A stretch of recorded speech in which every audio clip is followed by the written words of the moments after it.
You're listening to Three Kitchens, a member of the Alberta Podcast Network, locally grown, community supported. Join your hosts, Aaron Walker, Sarah Somasundaram, and Heather Dyer. Guess what they're cooking now?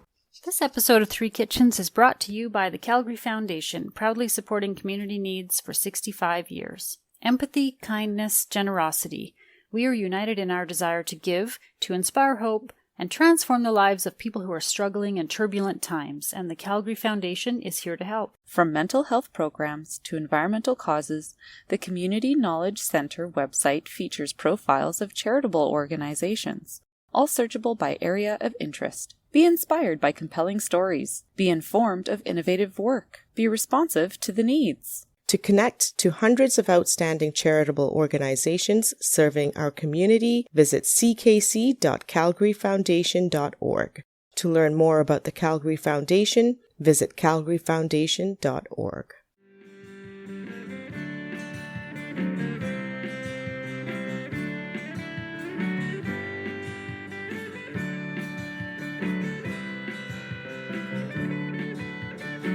Welcome, listeners.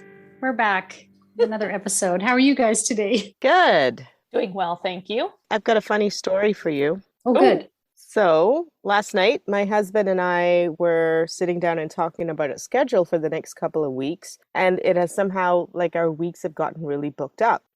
And one of the things that my kids are going for swimming classes in the morning. And by the time we get back, I got to sort of rush and make lunch. And we desperately need groceries. And so I was telling him, like, I don't know what to do tomorrow, right? Like for lunch, I've got all these things to do and I don't know what to feed the kids. It gives me this big smirk. And then he looks at his phone and keeps scrolling up his phone and goes, Sarah, honey, baby, come on. I bought some kielbasa sausage. All you have to do is slice it up, whisk some eggs, throw the kielbasa sausage in the eggs, maybe add some garlic if you like, some chives or whatever, and then, make some rice and throw it over rice. And I'm like, okay, What? This is the man who, when I say it's time for your dinner, like it's time for you to prep dinner, he opens a can of beans and then he tops it with his special topping of hot dogs. Oh, yeah, and that's dinner, right? So I'm like, what the hell? So I'm like glaring at him. He's still looking at his phone. I open my mouth to say something back. And I go, you know what? We've got a bunch of things to discuss. I'm just going to keep this in my back pocket. One day I'll use this against him. The heavens will open, the clouds will part, that ray of sunshine will come down, right? That beam will be like right on me and I'll get to use this against him. I might have to wait a few weeks, but it'll be worth it, right? 30 seconds later. I think you should just actually cook that for him one day and put it in front of him and see if he's like, yay, this is so great. Well, I didn't have to wait that long, though, because this morning he opens the fridge and he goes, there are no leftovers? Darn it, what am I going to pack for lunch, for work? Oh, man, I got to make something. Oh, it's going to take some time. And then it was like angels singing for me. I put my arms over like my armchair rest. I pick up my phone. I get onto Instagram. I start scrolling and I go, honey, baby, sweetie. Don't worry about it. And repeat. At least he found it funny. He found it funny, but it was such, they say that there's no such thing as perfection, but this moment was just like, it was so good. And the rest of my day went so well after. It was just so good. I love your misery. Such a beautiful moment. Oh dear. I feel like because we have not done much in the last year and a half, all of a sudden when I have one thing to do in the day, sometimes it completely overwhelms me. It does. It becomes overwhelming. Yeah. That's because true. It's like, oh, well, my kid has guitar lessons in the afternoon today. Oh no. How will I get to the library at 10? That's right. Yeah. It really shouldn't affect anything. But for some reason, it's, we're just used to kind of flying without all those restrictions and schedules. And yeah, it's kind of weird now that we're starting to get back into that again. Yeah. And having to get dressed to go somewhere. Exactly. Like me this morning texting you guys picture that I had one of my kids take of me in my outfit. I'm like, I'm going somewhere. Does this look okay? Because I'm so used to just wearing, I don't know, sweats or whatever I pick up off the floor. Yeah. No, it's been weird. Like today I had to take the kids for swimming, and then later on I have an appointment, so I had to take a shower in the morning. Oh So no. I had to wake up earlier. It was awful. But it isn't. But it is, right? It's weird. It's just so much more work. It is. Yeah. Mm-hmm. My friend described it really well in saying that like the world is way more people-y now. And I would agree. I don't like all the people out, even when I did go out and do stuff, at least it was kind of like empty. People were grocery shopping by themselves. Yeah. Now there's all these people around. And where did they come from? It's way more people-y. I don't like the cars on the road either. It used to be nice and quiet. You could get anywhere in like 10 minutes because you just zip along. And now it's traffic. Yeah. And construction.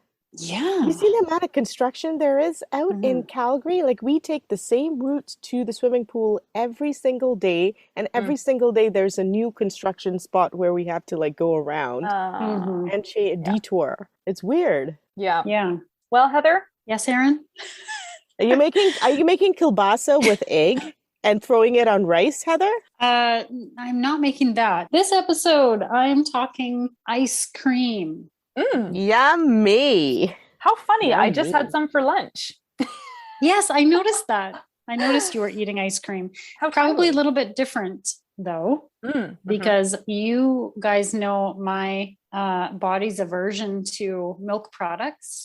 Right. Some are okay, some are not. Ice cream is on the no-go list for me. So I'm looking to make non-dairy, no churn ice cream. And I put that in quotations. I feel like I should call it nice cream or something. When you see it like nice cream because of my lactose issues. So, and I don't want to invest in an ice cream maker because I might like it. And that would be bad. I'm also afraid to get an ice cream maker. I would love it way too much. Yeah. And then can you imagine the family constantly asking, can you just make some ice cream? Can you make some ice cream? Instead of going, oh, sorry, got none. Yeah. You'd be like, but you can make it. Yeah. It's so much easier just to not have it in the house. Yes, exactly. I have no self-control. Yeah. I just bought 2 boxes of ice cream. So I'm going to have no self-control today.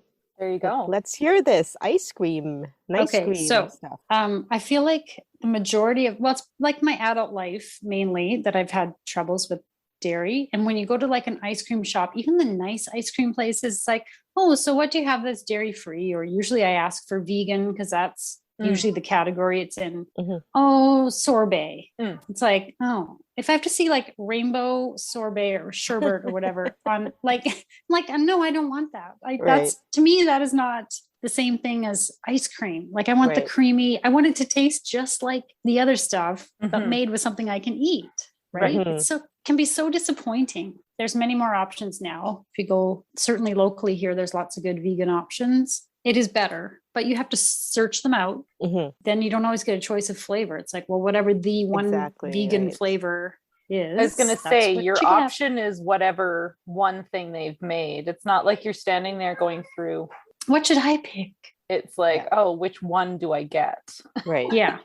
Yeah. It can be kind of disappointing. We were in Banff this summer and we went to the ice cream place. And so, of course, first thing I ask, what have you got for dairy free? And it was some mango sorbet or something. And I was like, nah, no thanks. And she just, this girl kind of just looks at me like, because I don't think I was very nice. I was just like, I'm sure I had a mask on, but I think my face just kind of went, meh, like, nah, no thanks. You're in Banff, on Banff Avenue. It wasn't personal. Just make more flavors. Exactly. This beautiful ice cream shop in Banff, and you don't have, come on, there's vegans in Banff. There must be. There must be. Totally. Yeah, you're right. They're getting their ice cream somewhere else. There are a few kind of typical bases for what substitutes the cream in a non-dairy. So coconut milk or coconut cream, almond milk, cashew cream, soy, I guess. Those are kind of your typical. So you usually go a nut milk or coconut. Coconut seems to be the most common. I think it might be a little more creamy. maybe. Right. I'm not really sure. So usually there's that milk substitute base, some sort of sweetener, which might be sugar, honey, maple syrup, salt, and then whatever flavoring goes into it. Okay. And I believe the process for most of the ones I've looked at is like blend it all up, put it in like a pan or something in the freezer and freeze it for about 5-6 hours, stirring it every hour, which apparently helps blend it, like helps make it creamier because you're keeping the stuff kind of blended together. Right. And that's it. Oh, that's easy. Yeah, it sounds easy. You forgot to mention it's calorie free. Oh, calorie free. Yeah, I'm sure it is calorie free. Let's just go with that, please. Yeah. Okay. Never mind the sugars I just talked about. They go in there and like non-caloric sugars. That's right. So I have a few options for flavors. And it was funny because I was talking to a friend of mine about this, and there was one that I thought sounded I was looking for interesting. I don't want to just make vanilla. You know what I mean? Like, I don't even really like vanilla anyways. It's very boring. Mm-hmm. And so I was looking for some interesting flavor combinations that we might appreciate, even though my kids are like, but that doesn't sound good to me. I'm like, it's not for you. Excellent. I don't want it to sound good to you. Yeah, exactly. I always say it's for Sarah and Aaron. It's not for you. They love us now. They're like, oh, it's a 3 Kitchens recipe. Oh. Yeah. So one of the ones that I saw that I thought sounded kind of good was roasted cherries and balsamic. And I was like, this sounds interesting. And my friend was like, you put balsamic vinegar in your ice cream? He was like, that sounds terrible. Do not do that. So I was like, oh. I would go for it. I ate a cheesecake once that was with basil, strawberries, and balsamic. Oh. It was it was the weirdest thing in terms of like flavor combinations. Like it was something that I want to have again. Oh, okay. You liked it. Oh yeah. It was very different flavor combinations, but they all worked great. Well, Aaron, you and I are on the same kind of wavelength here because I've abandoned the balsamic idea, but I am sorry, I wasn't excited about it at all. I know. That's why I didn't mention you when I said we're on the same wavelength, because you were like, ew, that sounds terrible. Your face said it all, Sarah. Yeah. I am looking at a strawberry basil coconut milk. Ooh, yummy. Cream. I was hoping you would say coconut milk. Yay. Yes. I want to make 3 different kinds. I want to do them with different base to get so we can see what is the better creamy. Idea. Yeah. So that one is coconut milk. There's another one I'm looking at that's whiskey hazelnut. Ooh, that sounds. Does this sound good? Beautiful. Okay. Yes. Oh, I'm so happy. Okay. Oh, good. I'm so glad you guys. Okay. This one did go over well with the friend, my guy friend I was talking to. He was like, whiskey, yes. Yeah. That one's good. And I like your guy friend. He's very smart. Yeah. Likes his whiskey. And that one's made with cashew and coconut cream. So it's kind of a blend of the nut and the coconut cream. So I think that might be interesting. And then the final one's made with almond milk, and it's just an almond butter chocolate chunk. I might mix that one up. I'm not exactly sure. But I want to do the almond, the coconut, and the cashew, and then we'll get a sense of what is the best base milk replacement, I guess. Happy to be your lab rat. I am really happy to be your taste tester this week. So with your butter chocolate chip flavor, which I'm excited about too, is that like actual chunks of butter in it? Or well, it's almond butter. Oh, almond butter. Okay. So I believe it's the almond butter plus almond milk. And that's what gives it its creamy, I believe. That would be good. The almond butter, is that something you've seen at a store before? Yeah, it's just like peanut butter, but it's made with almonds. Oh, yes. Now I know. Right. Okay. I kept thinking of butter, like butter in blocks. But no, I know what you're talking about. I've had that before. Okay, sorry. It's been a while. And most of the recipes say it's best within the 2 to 3 days after you make it. It's not like make it and leave it in the freezer for a month and then pull it out.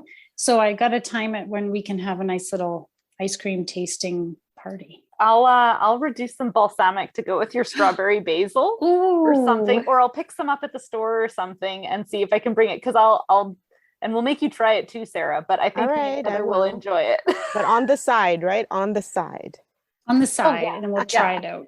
I'm not saying you need to like bathe it in that stuff, but just a little bit to get that. Yeah, of course I'll bang in try it. there. I love trying new things. I think it sounds good. I'll bring balsamic to the party because I really want to try those flavors again. Nice. So I had considered making ice cream cones, but that seems like a whole other endeavor. And if someone else would like to take that on for another episode in the future, if you make the cones, I'll make the ice cream. We'll make the winning ice cream. We'll put them together.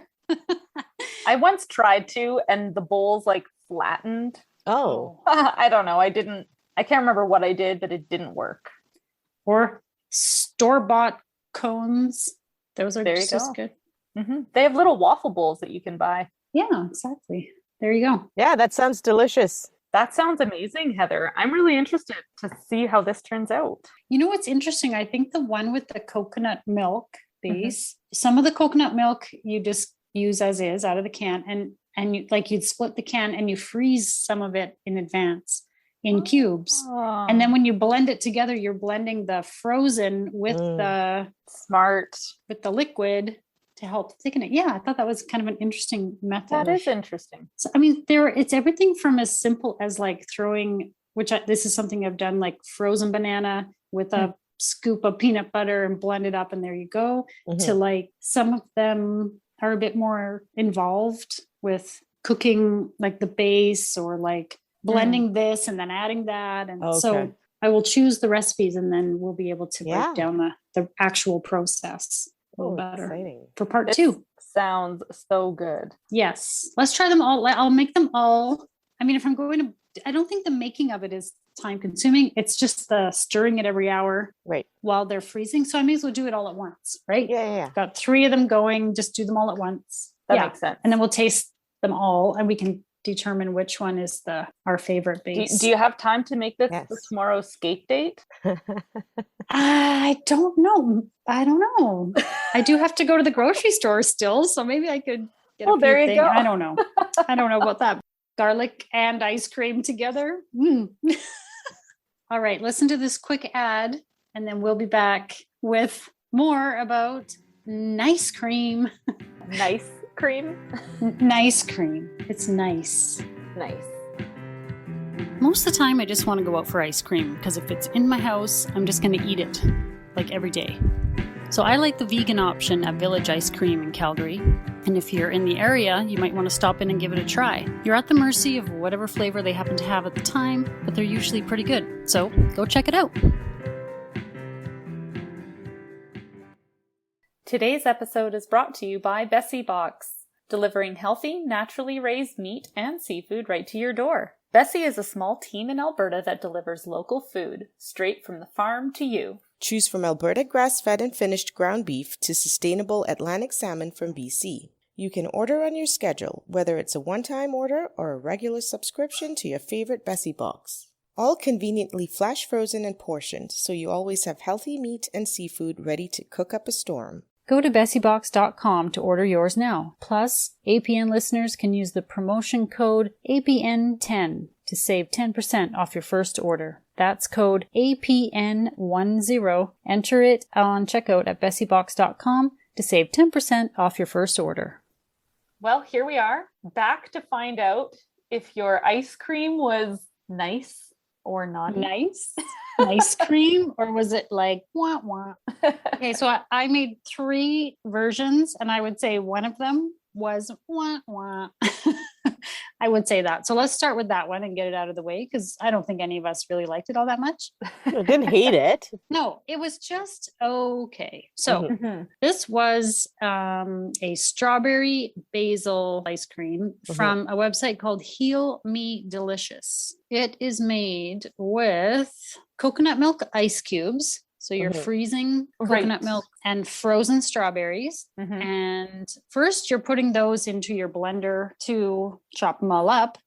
And mine did not it was not very successful. Then I put them into the bullet which is like the smoothie thing, which Mm-hmm. it worked a little better, but still, what a pain in the ass. Like those frozen strawberries are like rocks. Like they are so hard to blend. If I'd thought about it, I would have, maybe taken them out earlier, let them thaw a bit or something, because they were just so hard. And then it was just like this chunky, half blended. And sometimes those frozen strawberries aren't like the tastiest, highest flavor strawberry either. And so I know I use them for making smoothies, and sometimes I'm like, this, I mean, it's a strawberry smoothie, and I say that with quotation marks, but it's mostly just cold pink liquid.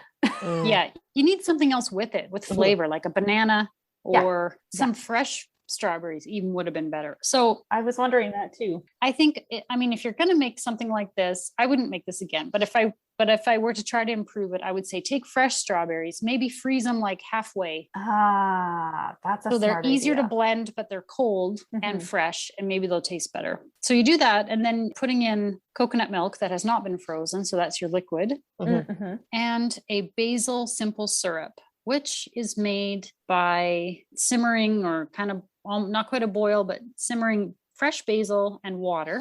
And you reduce that down and then strain out the basil and put in maple syrup. Oh, okay. Well, to me, it really just tasted like maple syrup. I didn't taste any basil. I have to say, that one was a letdown. Yeah, I know. I was like, ooh, strawberry basil. I was all excited, and it was like, oh, there's no basil-y flavor. Yeah. So this tasted more icy than creamy, in my opinion. The texture came out that way. So true. Yes. Yeah, it wasn't very ice creamy. When it was first all blended up together, the texture was actually quite good. Right. It was sort of like a soft serve, or like a super thick smoothie, essentially, and creamy because of the coconut milk. But then once you put it, like I put it into a pan and put it into the freezer because we were going to try them all later. It wasn't as good when I took it back out of the freezer. Then it was like hard and sort of icy. And it just tasted like coconut to me with like a hint of strawberry. So this one I think was a no-go. I wouldn't do it again. This is the one that also suggested to put a balsamic vinegar reduction on it. It did not. That was Erin and I coming up with the idea to, that was just and then us being nuts. We forgot. And honestly, it wouldn't have helped. I don't think it would have helped it. We needed the other flavors in order to add a third flavor to it. And those first two flavors flopped. Yeah. They didn't show up. They did not show up to the party. Basil, strawberries failed. It didn't happen. That's okay, though. It was good to try. Number 2. So I like this recipe. It was the quickest one to put together. The texture was softer, but still creamy. And it was the no churn, dairy-free, creamy almond ice cream. And this one is from Unconventional Baker. And what I liked about this one was the sweetener was pitted dates. So it had oh yeah, I didn't realize that. Okay, which I think also added texture to it as well. So it was non-dairy milk. I used unsweetened almond milk, pitted dates, which it didn't say to kind of rehydrate them, but I did soak them in just some hot water for like a minute or two first, because I think the texture is usually better that way. It blends easier too and becomes more evenly distributed. So that's smart. And it has natural almond butter, salt, almond extract, and vanilla extract. I found it was a bit heavy on the almond extract. I think we talked about that flavor was a bit heavy. Maybe tone down the almond extract, because you can taste that it's like, what would you do next time? By half, maybe? Yeah, the recipe has 2 teaspoons. I would say 1 teaspoon would be, or maybe even put less and taste and see. Yeah, it might just be a personal preference thing, because I thought it was heavy. But almond milk. This was the base. So it's a liquid. You're just blending all this, mixing all this together, and then you're freezing it to turn it into the ice cream. It doesn't start with anything frozen. So while it was freezing, did you have to do the stirring thing with this almondy one? So I did. It doesn't say to in the recipe, but I did stir it a few times intermittently while it was freezing. And I also chopped up a bit of chocolate and stirred that into it. It said like try cherries or almonds or cocoa nibs or something. And I just used some dark chocolate and stirred that in. But it wasn't heavy on the chocolate. It was really primarily an almond flavor, wouldn't you say? I think I'm going to want that recipe from you because I just bought a bag of cherries at the store and they're super duper ripe. Like we're either going to have to eat them in the next 2 days or make almond and cherry ice cream. That would be good. That'd be really good. Yes. This was so decadent. I thought this was a very decadent taste. What I loved about it is it had that salty element in it. And it was very delicious. Very good. I thought this one was most ice cream like in terms of it was creamy. The creaminess. Like it was so creamy. It went soft quite quickly. That's right. Like it did. Once you pull it out and let it thaw a bit, all of them need to thaw a little bit to soften up. Okay, this one's a little bit tough to scoop and put in a cone because it's a softer ice cream. Right. But very good. Very delicious. I totally recommend that one as well. Yeah. I agree. It's good. And because it's kind of a neutral base, you could put cherries or chocolate or different nuts or whatever in there, right? Okay. And what my personal favorite was the whiskey hazelnut no churn ice cream. And this is from a website called evergreenkitchen.ca. Good job, Evergreen Kitchen, I gotta say. So what I thought was kind of funny is in the description, it was called a slightly boozy flavor. Well, I thought it was. I don't think I'd agree with that. It was a seriously boozy flavor. It was a good boozy flavor. Oh yeah, it was like pop. It was boozy, not slight. No, I don't know who this person is and how much whiskey they drink on a regular basis, but to me, a non-whiskey drinker, I thought, whew, Erin thought she was buzzed. Yeah, I was like, wow, because I don't ever have any alcohol. You don't drink, yeah. That's the most booze I've had in like months. Since the rum episode. But with the rum, at least that was cooked off. The alcohol was cooked off. In this one, not in the icing, it wasn't. No. Oh, okay. I think this ice cream was even heavier than the rum. Yeah. How much booze went into the ice cream? Okay, a quarter cup. Cup of whiskey. And in a total volume of? Oh, good question. Oh, here it says makes 1 quart. Okay. And you've got a quarter cup of whiskey in there. I used Buffalo Trace Kentucky Straight Bourbon Whiskey. Okay. Kentucky Straight Bourbon Whiskey. And so I think, bourbon is a very strong tasting whiskey, one of the stronger ones. It's very distinct. So it might have just tasted a little bit more, just strong. It's a strong tasting whiskey, but it was so good. So good.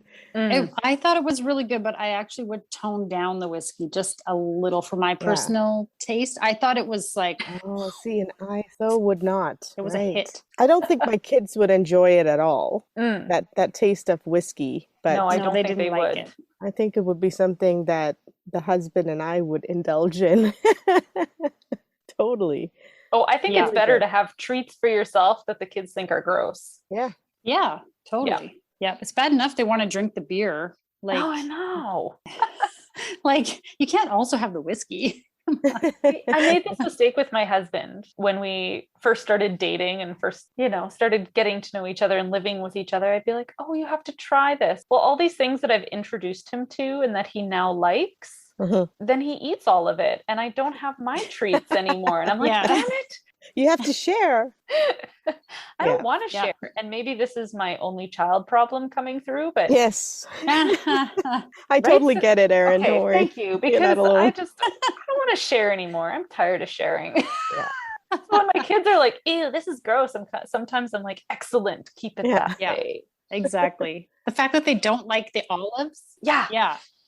Let me eat all the olives. I don't ever like an olive or my anchovy paste. Oh, no.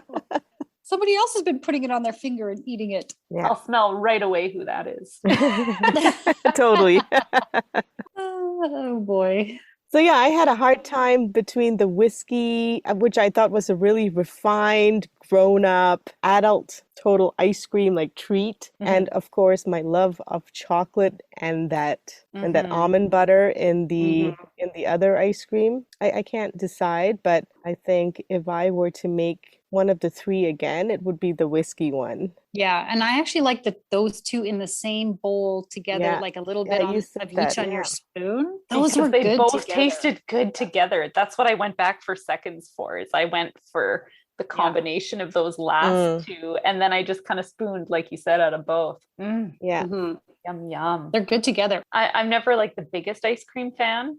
I never seek it out that often. Although now that we've got some of these better made ice creams and craft ice creameries, if you want to call it, I don't know. Yeah. Then now I've started to like ice cream a lot more. Yeah. If I couldn't eat dairy, I would not seek out to make ice cream. However, I would seek out to make these ice creams now, even though I don't have a dairy issue, because I really, really liked the way that they turned out and their texture and flavor. Like they were just so damn good. And I think there's some, like, you could modify it a little bit. Like I like the dates as the sweetener. Maybe put the dates into the whiskey recipe with the cashew cream, because I like the texture of that one and the whiskey flavor, but maybe the sweetening of the dates as opposed to the maple syrup that was in there, which was, I think, maple syrup plus bourbon. It was just a little heavy on the similar flavor, you know? Yeah. No, good stuff. No, those were fantastic, Heather. I'm so glad that you, I would have never tried these out.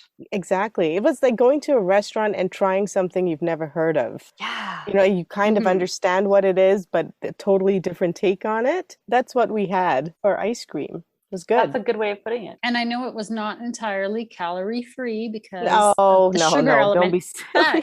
But I'm going to say, but I think having less heavy cream, you've got nuts as your base instead of like a heavy dairy product. It's a different kind of fat, right? I mean, I didn't feel the need to step on my weighing machine after this because I knew I put nothing on after eating 4 scoops of that. Did you call it a weighing machine? Yes, a weighing scale, whatever thing. You know what I mean.